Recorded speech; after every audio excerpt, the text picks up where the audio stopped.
You are now listening to two dudes in their 30s with Adam and Greg. They're gonna talk about stuff, and you're gonna listen. Okay, got it. Good. Let's start the show.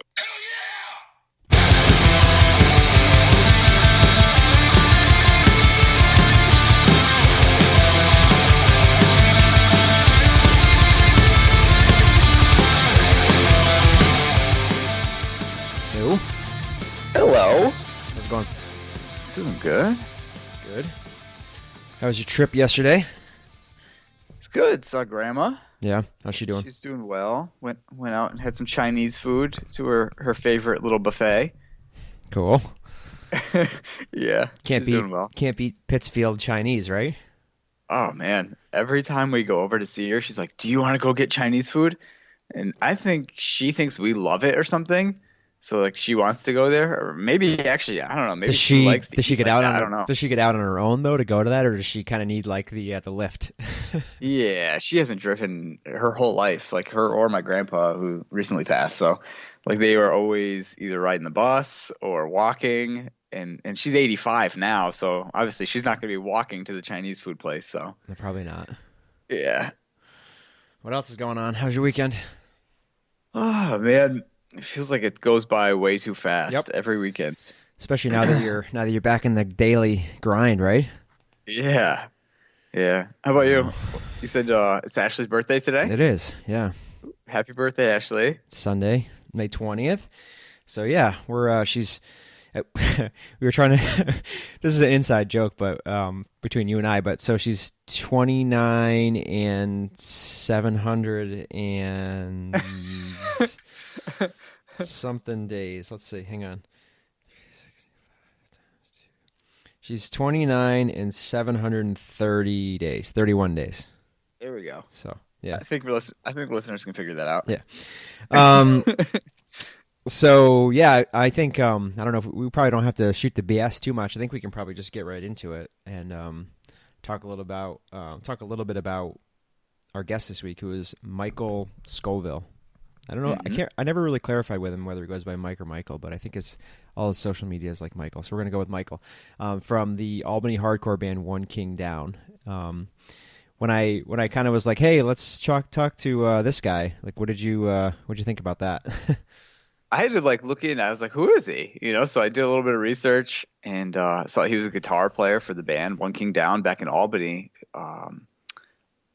This is in the late '90s, early 2000s, right? Yeah. So we were kind of talking about that because, like, you and I, we were sort of saying we were probably a little young for these guys, and at the beginning of when they started, I would say, yeah, we probably were. I think the majority of them are like in their early to mid 40s right now, which is 5 to 10 years older than us. Or more. Yeah.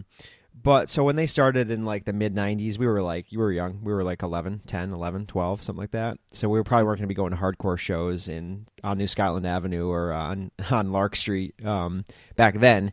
Right. But as they kind of finished up, which was the early 2000s, I guess we probably would have been old enough. But we talked a little bit about this when we talked to Mike, that it's like back then it was hard to kind of find music that wasn't mainstream unless you sort of knew someone or had a cousin or a friend or an uncle or a father or somebody that was into that kind of music, because it was just when you were like a little kid, you kind of heard what was on the radio, and back then, like, what was on MTV, basically is what you kind of knew. So we talked a little bit about MySpace and how that's kind of how we found music that was outside of the mainstream, like, and that came out in like 2003 or 4. So that was a few years past when these guys had already ended, basically. But I've been I talked a little about, we don't have to explain it now, but I talked a little about it when we were talking to Mike, how I kind of came across them, and I've been kind of diving in since then, which is only really the last few months. And I mean, I'm loving what I hear. So like you we said, were rocking out last weekend when we went to Providence. We had them playing, and yeah, it was, I don't know, we put it in our story, and yeah, I don't know, we've been enjoying it. Yeah, I'm hoping, like we talked about, that maybe a local show works out. But for those of you that don't know One King Down or haven't heard the name before, a couple recommendations. The first, like, video or whatever, because obviously now you go to YouTube to try to find things when you haven't seen any bands before. So what the first video that I kind of saw of them on YouTube was from Valentine's, which was a former club in Albany. So if you just search One King Down Valentine's 1999, that's going to be what you're going to want to definitely check out for an introduction to One King Down. We talked a little bit about that show on the podcast as well, but I actually came across an old concert review of that show. And it's from an Angel Fire account. So that's how old this is. And I don't even know who the person, I mean, it's one of those ones where it's like, it's a website where it's one of those like kind of funky backgrounds and then like red writing, like it was like your first like GeoCities or whatever it was, like GeoCities, like I don't even know who the person's name is on the website that did the review. I couldn't even really find any more information, but it looks like it's been like well over 10 years since the site was ever updated or changed. So, but I had to read like a couple minutes, like a couple lines of this, just because I think it explains a little bit about like what this band was to the Albany area. So this is from that show in 99, if you look it up on YouTube. And this is after these guys had, I think, maybe broken up, or maybe Rob, who was the lead singer, had left and come back. So this was their first show in a while down there, right? So let's see. Okay, I looked out over the crowd to witness the re-entry of One King Down into the world of hardcore. A shrill note pierced the air and reverberated for what seemed like eternity of anticipation. The crowd absolutely lost its collective mind as the lights hit and all hell broke loose. I'm fed up with the lies, their unwillingness to compromise. More hate than fear opened the show to a reception which I've never seen equaled by any band. People were hanging from the rafters and crowding the stage up front, grabbing for the mic. The middle and back section wasted no time in becoming a massive circle pit running almost the entire length of the club. The surge of the audience towards the walls nearly killed those standing frontward as everyone made room for the chaos. To enter it was pure insanity and a guarantee of at the very least some bruised ribs and a bloody nose. Some metal guys behind me were diligently headbanging while the hardcore kids beat the shit out of each other. Everyone in the place knew all the words and was screaming them back at Rob. I have heard a lot of shit about One King Down, but I was really taken off guard by this response. I knew it would be crazy, but this was unreal. The first song ended to an uproar of applause, and Rob greeted the crowd, saying he was amazed with the response they were getting. I mean, I think that kind of like defines what these guys were to the music scene around here. And then, like I said, if you check out that video on YouTube of the song that he's describing, one of the comments was probably one of the crowning moments in the Albany hardcore scene. You couldn't even move in that place, and it was one massive sing-along. Wasn't ever that big into OKD till I felt the emotion of that show. Seriously, people around me were throwing fists and crying. It was crazy. Wow. So, it's been a long time, obviously. I mean, that was in 1999, so we're talking, almost 20 years ago that happened. Mm-hmm. They haven't played a show together in like 17, but we did talk to Mike about a bunch of things like their background and kind of the formation, the kind of working through touring, the breakup, and then kind of getting back together for a festival coming up. So we'll leave it up. We'll leave it at that, I think, and kind of turn it over to our conversation, which was awesome, by the way. Just a really great guy, and I think it was a pretty chill, even kind of keel, just good down to earth conversation with a good guy. So, anything else to add? No, I think at the very end I felt like a fool because I offered him a beer. Oh, you did? Yeah, you offered a straight edge band member a beer. Yeah, well, he politely took it well. Said, I'll have no duels. So he took it well. He was gracious to me. Thank you, Mike. Yeah.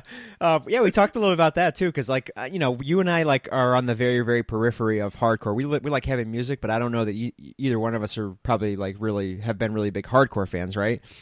Yeah. And so, I mean, I know straight edge kind of developed from the hardcore scene, and I know people that have kind of been straight edge or whatever, but I that's about the extent of what I know about it.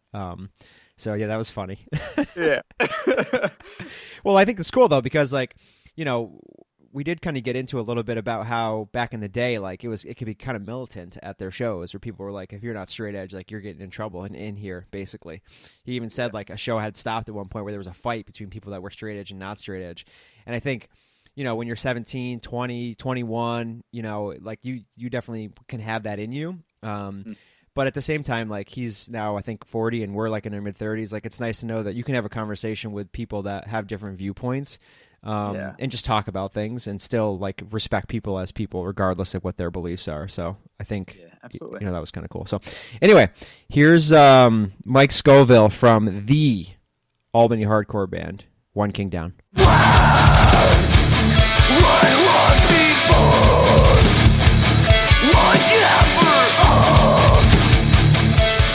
All right, man. So, Mike, you're in Boston now. Like, how did you end up out there from Albany? First of all, and what are you doing out there? I've been out here for about 10 years now. I moved out here to finish up school, and I currently work at Boston Children's Hospital. Very cool. Yeah. What do you do there? I work on the clinical drug trials, like investigational new medications that like get tried out at the hospital. I work with drug companies and investigators, coordinators, doctors, nurses, kind of get the studies up and running, maintaining the inventory, maintaining any blinding if it's like a active drug or a placebo drug and stuff like that. I was actually up at like 4 o'clock this morning because I had to go in. We're doing these treatments now with genetically modified viruses that go in and they're essential. I mean, hopefully curative, that they go in and they sort of cure these wacky conditions. You get one infusion and it's a virus that goes in, it replicates, it fixes whatever's wrong in your genes, and it's a one and done, hopefully. So that's where we're headed now. That's crazy. That's crazy. It's such a difference. Such a difference from your beginnings, man. I know. It's pretty crazy. It's interesting, though. What did you go to school for? Oh, music, of course. Really? Naturally, so I ended up at a pediatric hospital. Yeah, it's crazy. It's a natural progression. You get, a bachelor's degree in like audio engineering and studio production, and you do this, and then you end up working at a hospital. So it's kind of, yeah. So where are you guys actually from? I know, like when I've watched some of the stuff on YouTube, you guys always kind of say you're from Albany, and it's like Albany hardcore. But are you guys from Albany, the city, or whereabouts are you from around here? Because we're both from right around here too. So okay, me and my brother Troy, born and raised in Troy. Derek and Matt Cahoes. Okay, and Rob was born in Mechanicsville. All right. And grew up out there, but he eventually ended up moving to Albany later on and actually living there. And then I think my brother actually ended up living in Albany for a little while too. He's in Schenectady now. Cool. Yeah. So how did the band start? Like when did you guys all kind of meet and get One King Down, doing shows and whatnot? Yeah. It was, and I know you guys are a little bit younger, and maybe you weren't going to shows around the time of like the South Shore Community Center when it was Withstand and Drown and Stigmata, and you kind of had like this it was like in the early 90s. So my brother was in a band called Withstand, who were like a early Troy band or Albany band, however you want, a Capital District band. And then there was Drown, who was, most of the guys from One King Down. Stigmata, who we all just like kind of aspired to be like. Now I was a little bit younger than those. I was going to shows. I started going to shows at a young age because I basically had, an older brother that was going to shows. My parents were like, just take him, keep an eye on him. So, there's like a safe place. Yeah. Just make sure he doesn't get, killed.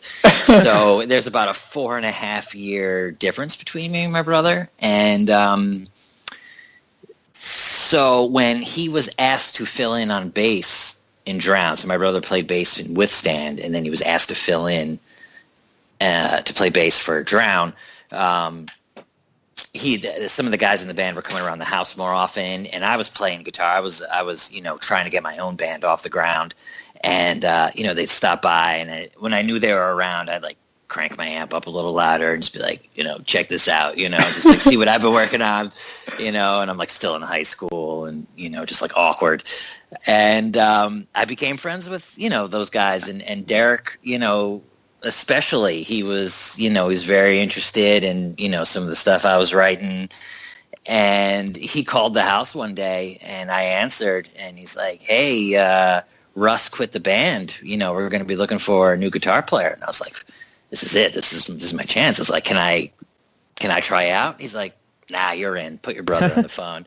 So I ended up like joining Drown. I was 15 years old, and it was just like the best day of my life because I'd been trying to get a band like that going that played out regularly, and I just couldn't find anybody my own age that just like had their shit together enough to even. So getting that call was like going from like A-ball to the majors, just like skipping over all the. So and then Drown eventually became One King Down, and we got Robin as the singer, and that's where things started happening. That's funny that you're talking about like being that young and not being able to pull it together, because the guys' music that we use on our show, some of the clips and stuff from the show is from this band called Enigmatic Heart. They were from Clifton Park, and we first came across them, Adam and I, when we were going to shows at, like, it's called Northern Lights in Clifton Park. You ever been to that place? Yes. It used to be called like Upstate Concert. Now it's called Upstate Concert Hall, but we went to some shows there like probably, I don't know, over 10 years ago, like early mid-2000s, and we saw these kids playing up there. Like they were opening for all these shows we were going to, and they were literally like 13, 14. And they were just awesome. They're killing it, absolutely killing it. After them, and I was like, That's "Wow, awesome. check these guys out!" And then they played together and played on all those shows. And it's funny, they were able to pull together. But it was the same thing. It was like, I think two of them were brothers or like a cousin, and they just kind of all grouped together and did their thing. But Are they still together?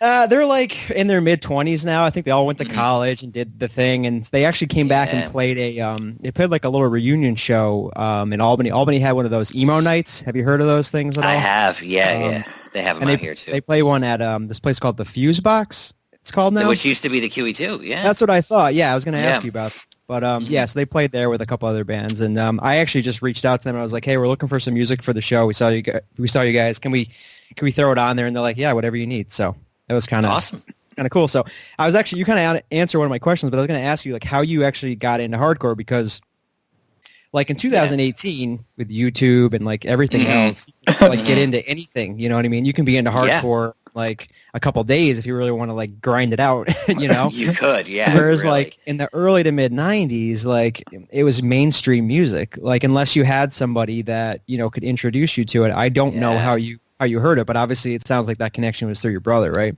Yeah, he was avid record collector, still is, and he was coming. I mean, it started with like Iron Maiden and Metallica, and like some like the metal stuff, and then I think it was like the Cro-Mags and the Bad Brains, and it just like kind of branched off from there. And I remember it was the Revelation Records compilation, the New York Hardcore, The Way It Is, and it had Bold and Warzone and Sick of It All, and just like all like one or two songs from all these great New York hardcore bands, and it just got me, it just made the hair on my arm stand up, and I was hooked. Did you always want to like shred the guitar from a young age? Like that's what you wanted to be when you grew up? It was. I had, and actually me and my brother both, we had these, we would like, down in our basement, we had like a mock stage set up. Like we had these big planks of wood as like ramps and Christmas lights hanging from the ceiling, and just work. We didn't even have instruments, but we had the stage, and we would just like throw a cassette in, blast it, and just like work on the moves. That's really funny. So we got into like how you joined. So when you guys started out though, like what was it like? What was the idea of the band? Like was there like a formed kind of like theory shared amongst you of what you were going to be or where you were going to go, or was it not that developed? It was just like, let's write some songs and play some shows. It was pretty much, let's just write some songs and play some shows. And we were recording the Jawbreaker demo. I don't know if you've ever heard that gem, but it was like basically in this guy's basement, super low budget. But, we had some new songs and we were like pretty excited to get them on tape. And this is when we had Bill Brown singing. This was the original singer. And, his lyrics, I never really paid that much attention to the lyrics. So I couldn't even tell you what like the original songs are. I could tell you song titles and you can, extrapolate what you think. They're like Burning Memories and The Curse, just like, I didn't care. I was in a band. I didn't care, sing whatever you want. I didn't care. And then we was recording the vocals for this demo. And then he comes in and he's like, I rewrote all the lyrics. They're all like straight edge. They're all like straight edge lyrics now. And we're like, okay. And we didn't really we weren't going to be like a straight edge band. Drown was never a straight edge band, but everybody was, but it wasn't really, it wasn't really a thing to like sort of announce in Albany in 1994 or 95. It was just like, wasn't one of those things, but we were all kind of on the same page. I mean, we were kind of into like, straight edge hardcore and stuff like that. And he comes in, he's like, I'm right. These are all straight edge songs now. And we're just like, okay, all right, I guess we're a straight edge band now, So that's that, So that's really kind of how we got pushed in that direction. And then he ended up like getting in trouble with like the Cohoes police for like doing graffiti. And he like bolted. He's like, I'm out. And so we're like, well, now we're like this straight edge band. And I think we were the only 5 straight edge guys in the Capital District. So we're like, who the hell did we get? Because we didn't know anybody else, like who could like sing, and then right. 2, who was like straight edge and wanted to sing like front of straight edge hardcore band.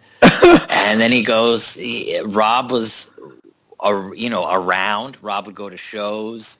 We knew Rob was crazy. We knew he had a ton of energy. We knew he was dude. That's an understatement. Yeah. He was. I mean, we were in recording. The Absolve CD. Yep. And he was in the studio with us a lot. And it was like, we have hours upon hours of footage, like VHS footage. And it's just like pranks. We're making phony phone calls. We're just like doing these short films, like while Derek's recording drum tracks for hours on end. We're just like walking around with a VHS camera, completely annoying every employee there. And so we knew him well. And then he goes, get Rob to sing. And we're like, yeah. And then that was just that, like, we just found a new gear after he joined. And it was just like, holy shit, shows just like got pushed to the next level. And we were just like, he raised everybody's game when he joined the band.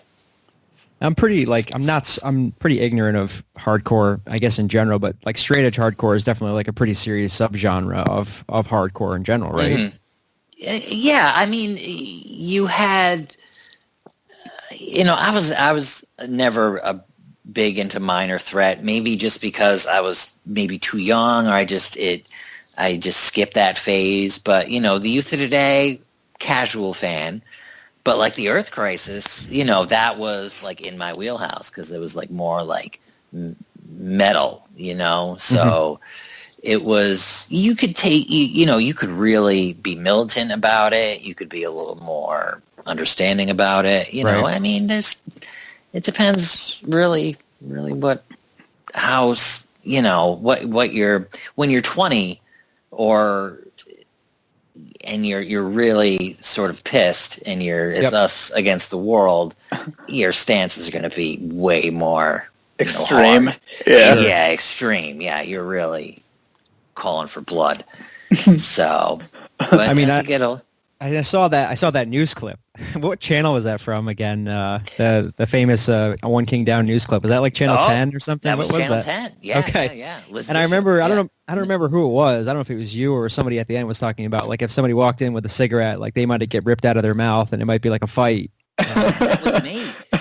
Because that actually happened at a show we were up in British Columbia. This was like our first U.S. tour after Bloodlust Revenge came out. And we played this like really good show in British Columbia.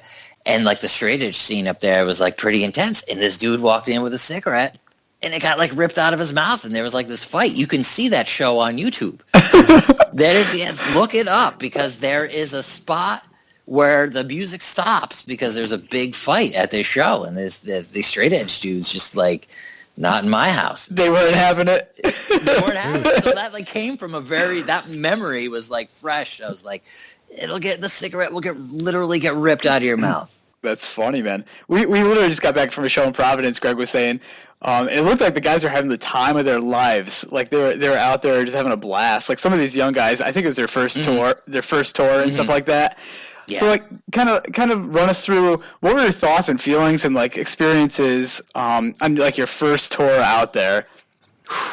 I mean, that's all we wanted to do was tour. I mean, we just, that was the way to get the music out there. You go out, you play, whether it be to 20 people or 200 people. So, I mean, in the very beginning, we were just so hungry to play further and further away. We went to Madison, Wisconsin to play one show. We rented a van, drove to Madison, Wisconsin, played one show, and drove back to Albany. God. To give you an idea just like how crazy we were. But yeah, the winter of 97, 98, Bloodlust Revenge came out right around... Yeah, so I graduated... Yeah, so... Sorry, I'm trying to do some quick math, man. So it had to be 97, 98. No, wait a minute. It's 96, 97. Yes, it was the winter of 96, 97. We went out on our first U.S. tour by ourselves, and we booked it ourselves, like a little bit of help from, various people, and we had I was going to say, like, how do you even book that back then? Yeah, it was all just like phone calls. Just get on the horn. You knew somebody who had a connection at this club, and you just try to string together shows in somewhat of a realistic distance apart from one another that you can make the drive. But we headed out in, the middle of winter in a rider cargo van with no insulation and no seats. So we had Derek, who's like this master craftsman, build this platform that we assembled in the van and like screwed it to the wall so we could slide the equipment underneath, and then we could roll out like sleeping bags on the platform, which was great. But your face was about maybe 6 or 7 inches from the roof of the van with no insulation. So like you could lay down flat, but you couldn't sit up. We were in the middle of like Wyoming, and it was a blizzard, and they closed the highway, and we're like scraping frost off the inside of the van.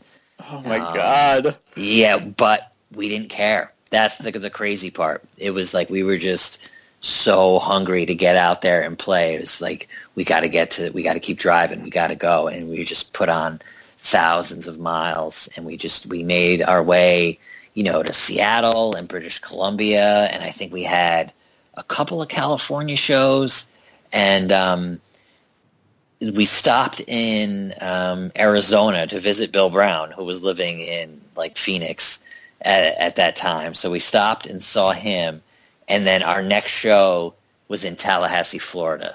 Oh God. So we were like, all right, we got to get going. We got a little drive ahead of us. We have to drive. But that's what it was like. It was tough because it was all you would call the promoter, try to get directions. We had an atlas that we worked off of, it was totally, minimalist kind of hardcore scene, right? I mean, it was. Were you guys even getting paid? Like, was it like very minimal, basically? Barely. You know, I mean, before we left for tour, Equal Vision like gave us a box of CDs and was like, "Here's your tour support. You sell these, you can keep the money from them." Wow. And but yeah, you sell a few T-shirts, and you get a little bit of money for shows, and yeah, you did the best with what you got, and as long as it got you to the next show, you were happy. That's awesome. What was the response like? Pretty good, pretty good. There had to be a few clunkers. Nothing really sticks out in my head. There was a few shows were canceled. I remember we were supposed to play Salt Lake City, I think, and that show ended up getting canceled because that was one we were looking forward to because we knew they kind of had like a big straight edge scene up there. So we were a little bummed on that. I mean, it was, I think, as good as you could expect, kind of being like a new band on your first tour. Equal Vision at the time was still kind of coming into their own. They were going through like this like new phase. They had the Shelter, and they kind of went the Krishna core route, and then they signed us and a few other hardcore bands, and they were kind of reigniting kind of the buzz of being like a label to check out. At the time it was all Victory Records. It was Earth Crisis, Snapcase, Strife. They were the big boys. So they're from around. Is Equal Vision based in this area?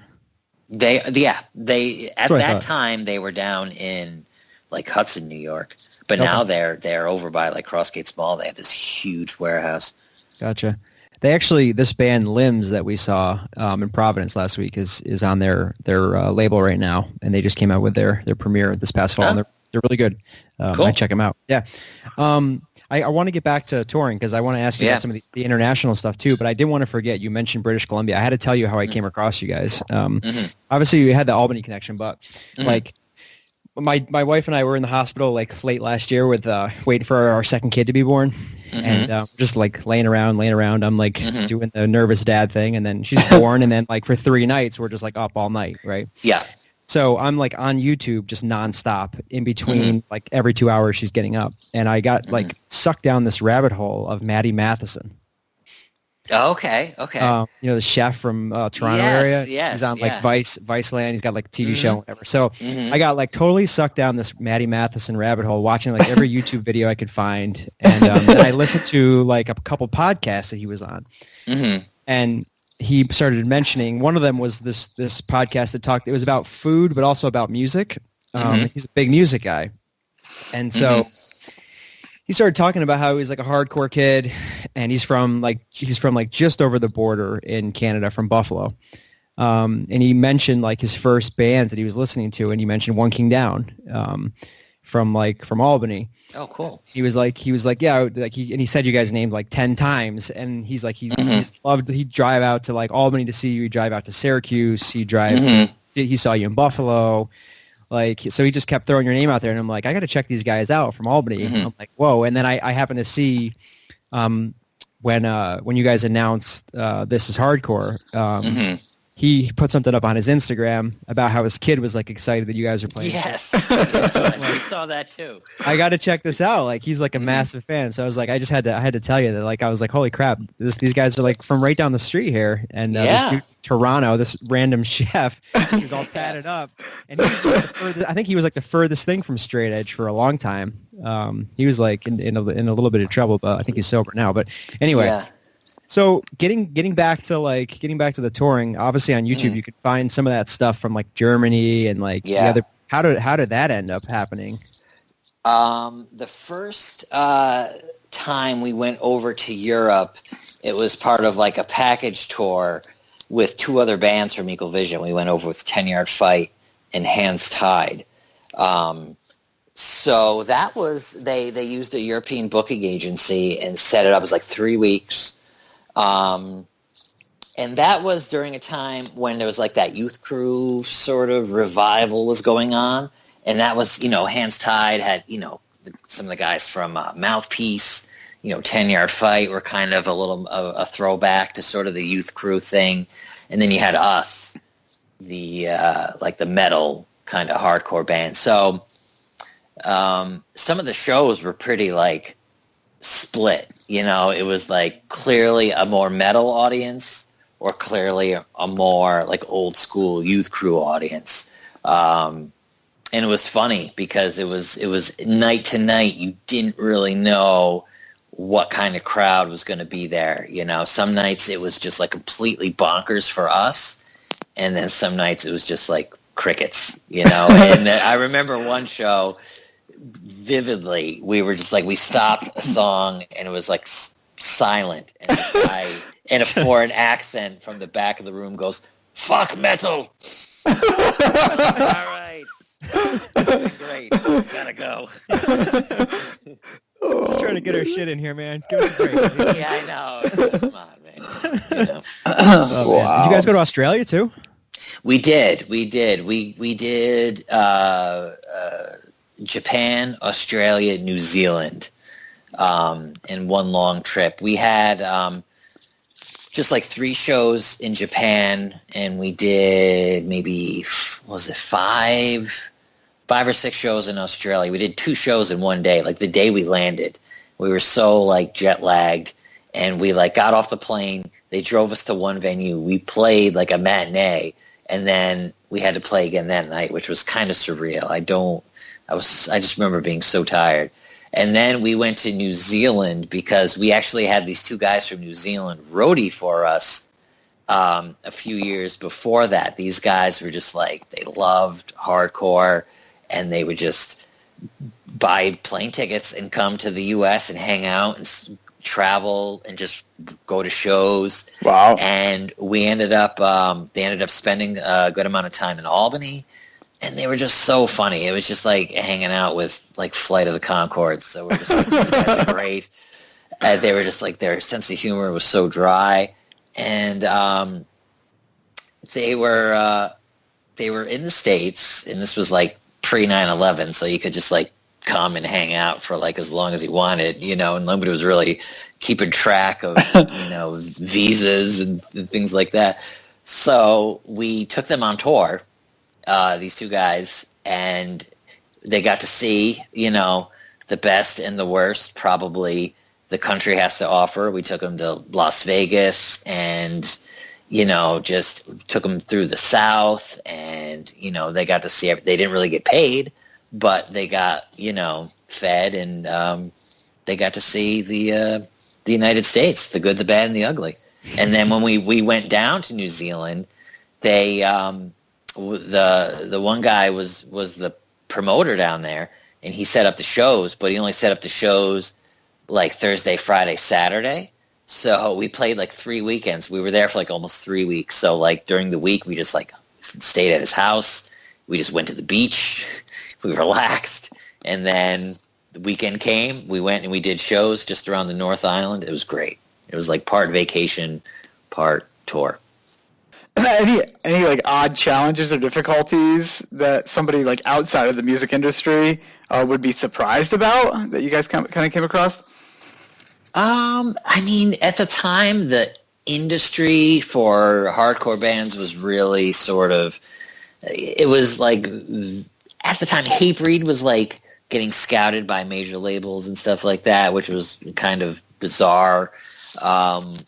We were just happy to be on the road, but even around the time of that New Zealand tour, we had done a European tour before that, and then we did that Pacific tour. It was it was starting to fray a little bit, to put it lightly, because it was like it's the 23 hours of the day that you're not playing is what sort of gets to you. We were starting to get a little older, and I think people were maybe just like growing out of it, which is, I think, to be expected. We were starting to I think we just wanted different challenges and or just different experiences. It was like for so many years it was just us as a group, and and then after so many tours and hours and not arguments. I'm not going to say it was like it was a hostile environment or, but it was without saying anything, you could sort of like read the room and you're just like, oof, this might be kind of running its course. And it did. And it did. So you guys ended like around, was it 2000, 2001, something like that? 2001, I think, was when it, kind of just fizzled. Yeah. Was there any formal kind of like, this is it, or was it just kind of like, let's just kind of leave it alone for now, and here we are 17 years later? It was funny because we got back from New Zealand, and we played one show in Albany after we got back, and then after that show, we just like scattered. And our next show wasn't until August. We were supposed to play Hellfest out in Syracuse, and nobody talked to each other. Like nobody, we just like kind of, we need some time. And it was like the day before the show out in Syracuse, and we're like, should we rent a van? What do we gotta get out there and play this show. And Matt goes, I can't, I'm out. And we're like, oh shit. Okay. Well, Rob's already in Syracuse. So he's expecting us. So somebody's going to have to call Rob to let him know that we just broke up. Yikes. So poor Rob gets on stage the day we're supposed to play and like breaks the news to the Hellfest crowd that we had officially called it a day, which was, in hindsight, like it was kind of like a like an Oasis, like kind of Gallagher brother thing to do, just like the day before a festival, just like not show up, and just like kind of some poor guy is left to go on stage and announce to the crowd and just be like, yeah, no, not playing. Sorry, band's done. Wow. So that's kind of how it went down. And yeah. So you were like, then you were what, like in your early 20s then by this point? Yeah. And the other guys were probably getting closer to like what, mid-20s? So were they just kind of at points in their lives, or was like maybe it's time to just consider something else? Yeah, I think so. Yeah, I think on the road, settle down, make some money, whatever. Yeah, move all out that of your stuff. move out of your mom and dad's house. Big life changes like that. Yeah, get like real jobs, and yeah, it was time, I guess. It was time. Did you guys play in other bands at all since, or?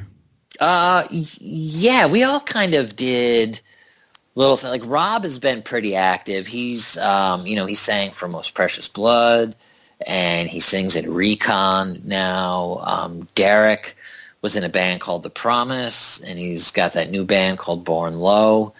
And I played guitar on The Promise for a little while, and I've filled in with Born Low. My brother played bass in Born Low for a little while. I would continue to write, but I never really put another band together to do I would fill in if somebody needed a guitar player or something like that. I would, take a weekend off and go play, learn their stuff and go play some shows. Matt was in another band too. Everybody went and tried new things, which was good. I think that's what everybody wanted to do, and everybody got that chance to do it. What kind of music are you into now?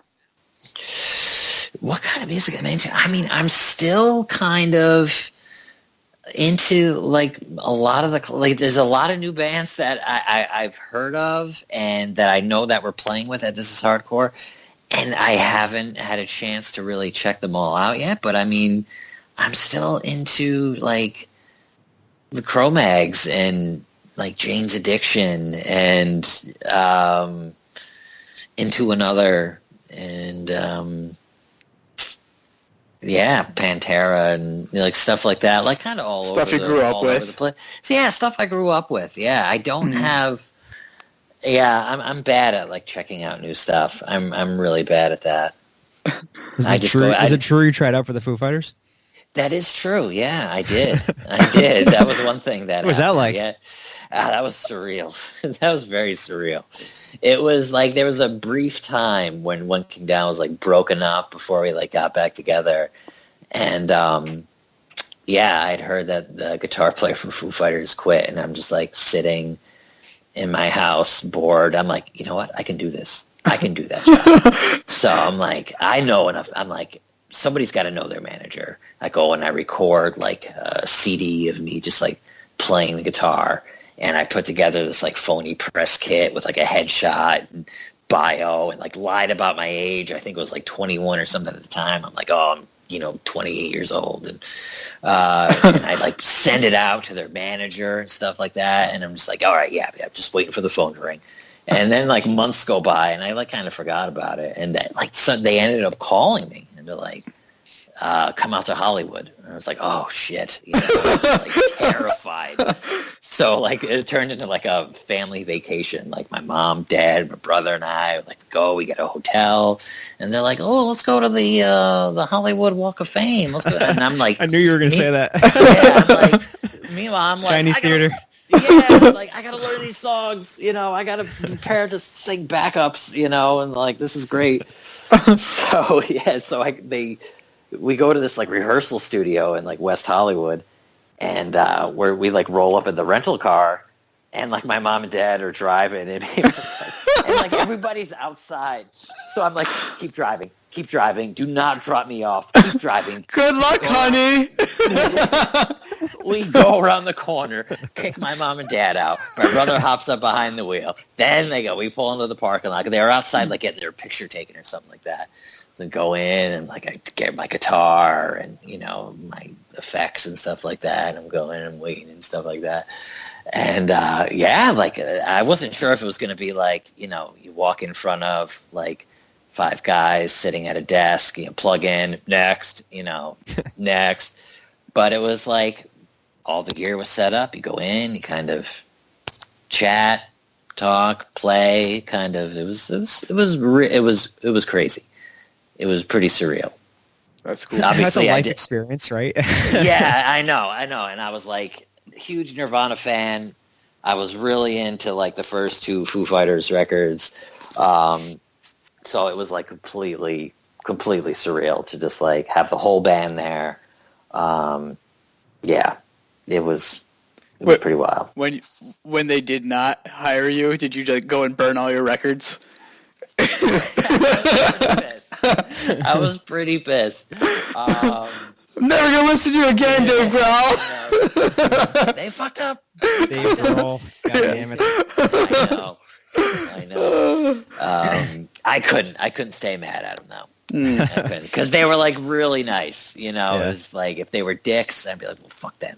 And I was just like, man, they're nice guys. I couldn't stay mad at them.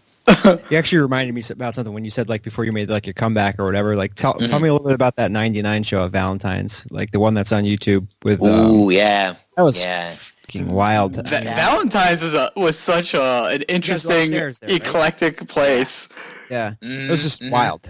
Like how did that all come? Is that like the stage kept moving around? I don't know if you remember. Like the stage was like against. I think it is. It's still where it is now, but at that time it was in like that. Yeah, they knocked it down recently. Oh, that's right. They did. Didn't like the hospital buy up all that? Exactly. Yeah. That's right. I still keep track of the real estate happenings in Albany.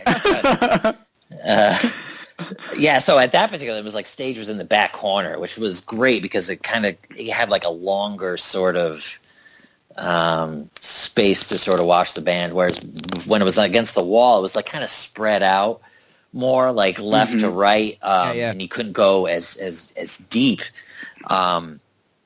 So yeah, we had, we put out that record with John singing, because we had that. Well, Rob had quit the band while we were in the studio recording the second album because it was just such a high pressure situation, and everybody was really had a short fuse for criticism, and he just like lost it. And I can't blame him because it was, everybody was on everybody's nerves. So we did that record with John, and then that, he ended up quitting, because he didn't want to tour or anything like that or play shows.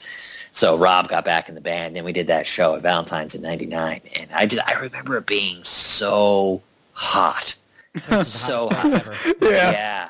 So hot. But yeah, it was bonkers. It was totally the crowd bonkers. was like insane. Yeah, it was. Did you get that reception outside of Albany too? I mean, because it seemed like in a lot of the stuff I watched, like people were into it. They knew the words, like they knew the songs. They were feeling it. Yeah, I mean, there were, yes, we were like floored. Sometimes, like the first time we would play a city. I mean, we did a tour of Brothers Keeper in the summer one year, and we played in Black Hills, South Dakota. Whoa. And it was, it was like a great show. It was like a huge crowd. And like at the time, to have somebody like roll up in your band's T-shirt before you even had a chance to play there and sell T-shirts in South Dakota. We're like, well, there's a guy here in a One King Down T-shirt. It's like, how the hell did he get a One King Down T-shirt in South Dakota? But it was a great show. It was great, So it was always a pleasant surprise when you play a place for the first time, and you got like a reaction. No reaction was like an Albany reaction. Those shows were just on another level. But when you get like people were just like excited, they knew the lyrics and they came to have fun. That was always cool. Crazy. Mm-hmm. So you guys gonna be doing a big show coming up? You want to this is hardcore. How did that even come about? Like, how did this even become a thing for you guys? The guys at This Is Hardcore have been for a few years now reaching out to us, trying to get us to play. And circling you? They've been really, I think they just got to do their due diligence every year and reach out and just be like, you guys going to want to play this year? And for some reason it always, nah. When we did the Bloodlust Revenge 20th anniversary remaster, we weren't sure really how that was going to go over. It's like, it was an important album for the label. It was an important album for us. We gave it we had it remastered. We thought the track sounded good. We're like, we'll do a limited run on some colored vinyl. And the response was great. And we were like, wow, this is really cool. It's like it was. We were all pretty psyched to see that people were still listen to it and enjoyed it, and it meant something to them. It meant something to us. It represented a time, and for all of us, and I think just in hardcore in general. So that was in, I think, the fall when we did that. And then right around the holidays, or right after Christmas or in the beginning of the year, they reached out to This Is Hardcore guys, and they said, this has got to be the year. So we're like, it might have to be the year. So we got a conference call going on. So we got all five of us on the horn together, and we just talked about it. It's like, it wasn't like we hadn't talked to each other in years. I'm still, very close with everybody in the band, and have remained close with everybody in the band. So it wasn't like, oh, hey, how you been? How's it going? It's like, we all know what's going on in everybody's lives because we talk to each other all the time. So it was good to kind of talk about it as a group, and kind of, if anybody had any concerns, any, fears, any hang-ups about, sort of opening this can of worms again. But we're like, you know what? Why not? It'll be fun. It'll be fun. It'll give a chance to people, that maybe like the band that never got a chance to see us play. You know, we're still all relatively young and healthy and can still do it. Why not? You know, it's at the end of the day, it's music. It's a show. It's fun. It's supposed to be fun. You know. Have So you we said, sure. have you been to any of them before? I have not. I have not. I watched a couple of the some of the videos on YouTube from the last few years. It's going to be pretty insane. Yeah. I have watched some of the videos wild. too. Yeah. I remember I was watching when they got Shelter last year. Shelter was a band I would like to have seen. But yeah, it's a big place. It is. Yeah. So. There's a lot of spin kicking. I mean, it's going to be. I know. I hope we don't get the horseshoe. You know, I mean, I hate the horseshoe so much. Seriously. I want everybody pressed to the front, you know, walking on heads. I don't want the spin kicks and the haymakers being thrown. I want it just like everybody up front. Just singing and having a good time, right? Singing, yeah. That's what I want to see. Yeah, Are you expecting like a big Albany crew or? Good question. I don't know. I don't, you know, it's, I'm not sure who in Albany, like, still goes to shows, who can go to Philly to see a show. I'm guessing, you know, everybody who saw us back in the day is probably, you know, older and, you know, probably has like responsibility, like adult responsibility and stuff like that. You would hope. Yeah. You guys are headlining Saturday? Yes, right? yes. Well, that's the perfect yes. day. There's no excuse. It's a weekend. I know. I hope you're right. What have you guys been doing to prepare? Like, how are you getting ready for this? Well, as soon as like we signed on to do it, like in January, I told those guys, I was like, we need to start practicing now.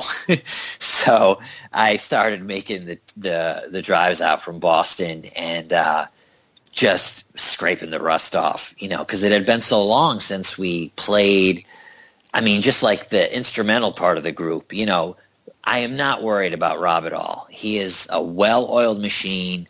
He's, you know, a true like master of his craft. Like he takes his job so seriously as a singer. I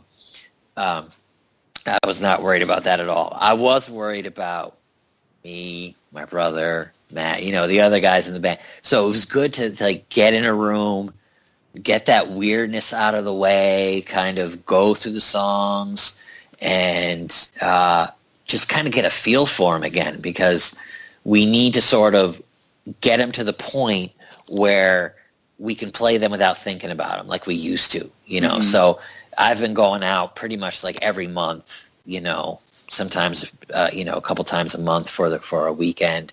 And we just like get ourselves in a room and just pound the set list, just boom, boom, boom, just, you know, to get it to the point. And we'll ramp it up as we get closer to the show, once we get like the set list sort of set in stone and everything like that. But it's been getting better, and it's like it's starting to sound like us again, which is exciting. That's awesome. So, yeah. You guys have any kind of plans to do? Yeah, when's the Albany show? Yeah, any other shows after that? Nothing has been set yet. There will most likely be an Albany show. Cool. I mean, that we would have to do that, and we want to do that. I think it's just, just finding a day, you know. It'll probably be at the Upstate Concert Hall or Northern Lights, or however you guys remember it by. So it will happen. Well, 2 people will be there. You can guarantee that. So. Oh, absolutely. This place is always packed. Do they do like? Didn't they like expand it? It's big. Like they'll do yeah. They've changed it around a little bit lately. They do. I mean, they do shows like every night there. But yeah, I mean that place will be packed out, no doubt about it. So great. I hope so. That would be embarrassing. Adam and I'll be there. Awesome. We'll bring some friends. Yeah, I please. don't think you have to worry about it. I know when you guys first put it up on your Instagram and stuff. I mean, yeah, that blew up pretty good. I think people are excited to have you back and stuff. And I've seen a couple other podcasts that have talked about it. I don't know if you've even seen it, but I was trying to do my research as best I could. Yeah. Find stuff from bands that played and and stopped in 2001. Yeah. Yeah, I mean, we stopped. I mean, there were bands that started and stopped and already had reunions in the time that, we've stopped playing. I've been trying to keep an ear to what's the scuttlebutt, what are kind of people saying. I've heard the Axe to Grind podcast. Is that the one you're talking about? It may have been. Yeah. Which is bizarre because the host seems to think that he has this weird beef with us, but I'm like, we don't. I'm like, give it a rest, man. It's been a long time. I know, and I've talked to the other guys in the group. I'm like, who is this guy? I'm like, do you have beef with him? I don't have beef with him. What is this? What is this beef? So that's a mystery to us. But yeah, I mean, they raise some good points. The expectations, and has too much time elapsed. I mean, these are all realistic questions, and I mean, it's I wasn't a fan. It's so niche. I mean, I don't know. Yeah, I think I know. For me, I'm just come back and play and be sick. I don't know. Yeah, you have to go much deeper than that. Maybe, I don't know. Yeah. So you guys never got a chance to see us play. You were just YouTube and research. Area, we were a little young. A little young at the time. I don't know. What were the ages? What would you think the youngest ages of kids that were showing up to the shows were? I mean, every now and then you'd get a young kid who'd show up with their dad. And I always felt bad for the dad. But yeah, there was our dads would not have been the type that this would not have just been on their radar. We would have been in 90, you guys were started in 95, 96? Yes, yeah. Would have been 12. 10 to 12 years old. So we I think we just maybe missed it. And like I was saying earlier, back then, to find anything not mainstream, you just had to have some kind of a portal into that, whether it's uncle or your dad or your brother or somebody. And I don't know, neither one of us really probably had that. We started finding alternative music that wasn't on the radio when MySpace came out. Oh wow! That's how we started hearing other bands that you didn't hear on the rock station in Albany or whatever. Which those I like those bands too. I like Rage Against the Machine and Pearl Jam and whatever, but to hear anything different was hard to kind of find. And, I don't think we probably just didn't hang out with the people that would have introduced us to anything. Which is too it was bad. definitely it felt like a secret society thing. You had to know somebody to get in. It was very underground. Yeah, definitely. And it was, it was pre-internet. So it was a cassette being copied and copied again. It was, we had WVCR, which I think is still, but WVCR was very into playing local bands, and they had usually a spotlight on Sunday nights where they'd have a band in, a local band in, and they'd play some of their stuff, which was very cool. But yeah, it was very, very word of mouth. Very word of mouth. Posters and whatever, just put up a flyer. Flyers, flyer, which is crazy. Wild. Well, dude, I think it's been almost an hour. We probably should let you go. But did we miss anything? Anything else you wanna say? You wanna bring up? Mention? Man, I can't really think of anything. It was fun though. Thanks for. This is my first podcast. I'm pretty pumped on that. Yeah, nice. We appreciate you just coming on and being open with us, man. Just of course. Yeah, and when you're back in Albany sometime, dude, we should connect, get you a beer or two, and put some food in your belly, man. Is there still? I want to ask that actually. What's up? Are you guys all still straight edge, or is that? I am. Okay. Believe it or not, yeah, I am. I'm still. Get me an O'Doul's or something. I will, still vegetarian, still straight edge. But the other guys, yes, I think for the most part still are straight edge. Wow. I think Matt is, the only one who will have a beer from time to time. But yeah, we're all still... 4 out of 5 of us are still nailed to the X. Wow, that's pretty cool though, considering the fact how young you were when you started this, and you. Yeah. I mean, it got to a point where I was just I I just like I wasn't even just like interested in like trying it. I just like This is how you're whatever. Kind of Yeah. Is there a vegan aspect to you guys as well?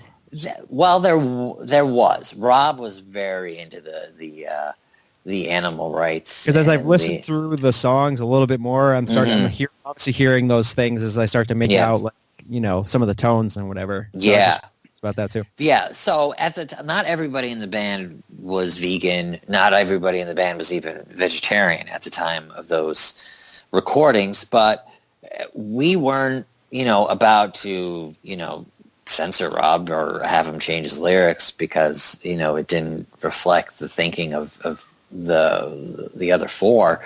But Rob was definitely a big player in the animal rights causes, and he was definitely big into veganism. I don't know what kind of role it plays in his life now, if any. But at the time, you know, it was definitely something that he was very into, played a big part. I remember he got hauled off by the police on Black Friday morning in front of like a fur place in Stuyvesant Plaza. Oh, jeez. Yeah, he was doing a protest of. They're like, oh boy. And they are, you know, that's the place. That's the uppity place. So they don't want anybody messing around with their fur over there. Yeah. For sure. So, but yeah, he was doing the protests. He was all about it. Was he, as a singer, was he pretty much lyric behind all the lyrics, or did you guys have... Okay. No, yeah. So you're not going to censor the guy that's writing the lyrics, right? He's no. He's got to mean it, right? Exactly. And that's, you know, he's very, like a very poetic guy. He's very, you know, he's just got a way with words. I mean, he paints a picture, you know, he's like, his lyrics, I've always loved his lyrics. I think that's what people that don't like get or listen to heavy music don't kind of get, though. They just like, oh, you listen to that screaming, like right. But it's not. It's so much different. There's so much more to it than that I think people don't get. And you can see the passion of the people that come to the shows, right? I mean, oh, exactly. Yeah, you can see it like when they're just like in your face, screaming the words right back to you. It's just like, wow, you know, it's like this resonates, and that's cool. Dude, thanks so much again for doing this. This is Hardcore, July 26th, 7th? 8th for you guys. Okay. We're playing the 28th. Yeah, 27th through the 29th. Gotcha. Yeah, tickets, single day tickets are on sale. Weekend passes are on sale now. Check it out. Awesome, man. Can we throw a song on at the end of this episode? Do you guys mind that, or? No, of course not. No. Yeah.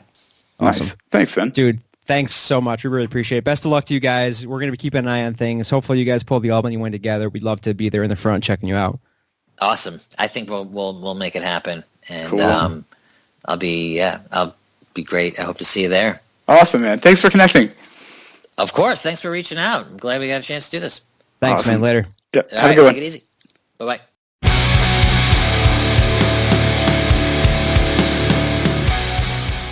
All right, so that was us talking to Mike Scoville from One King Down. I thought that was one of the best ones that we've done so far.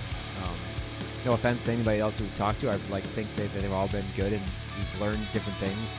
But that was just a freaking easy conversation that I thought went really great, actually. Your thoughts? Yeah, he was super personable, very cool to hear his stories in his view on like how the whole music scene was back in the day, because like if we weren't there experiencing it, we had no idea, you know. So it was interesting to see how Albany back in the day was for like a music scene. I know, it's pretty cool. Like I'm kind of kicking myself for like not being around and being into it back then, but at the same time it is kind of fun, like at this point, going down the rabbit hole and seeing what you can find out about somebody too. And the cool part is that maybe there'll be an opportunity to see these guys again, hopefully. This is Hardcore Fest, is July 27th to July 29th in Philly at the Electric Factory. One King Down is headlining Saturday night, which is the 28th. I know that one-day passes are available as well as 3-day passes, so you can just go to thisishardcorefest.com and check out all the info there.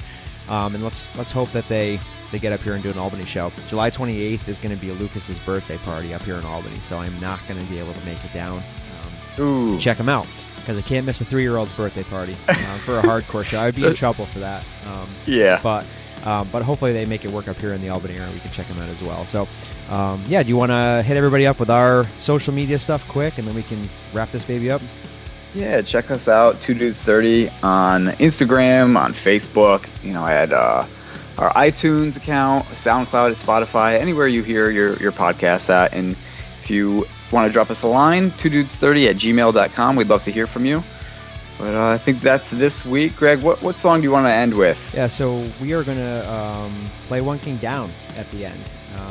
We're about 2 months out from them coming back, and wish them nothing but the best. I think the reception is going to be awesome for them. I think there's a little uncertainty from probably them, it sounds like, as to how it's going to go, but I think people are psyched to have them back, and it's pretty exciting. So we're going to end with More Hate Than Fear from One King Down.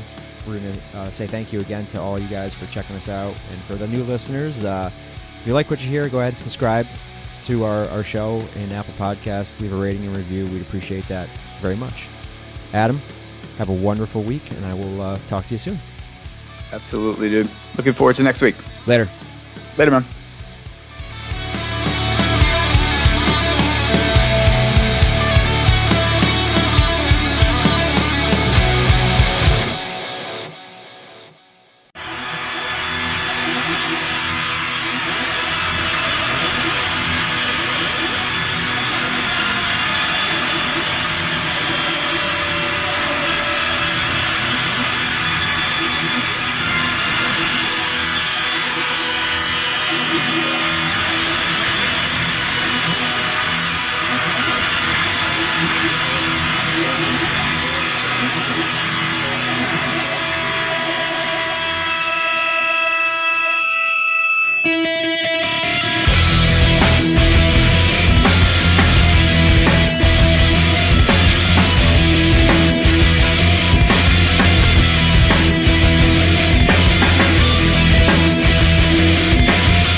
I am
like this. That's a microphone. Want to sing a song? Uh-huh. Hurry up. Go ahead. I will nobody go round and down. People want to go up and down, over the town. You say goodbye. Bye. Bye, everybody. Bye, everybody.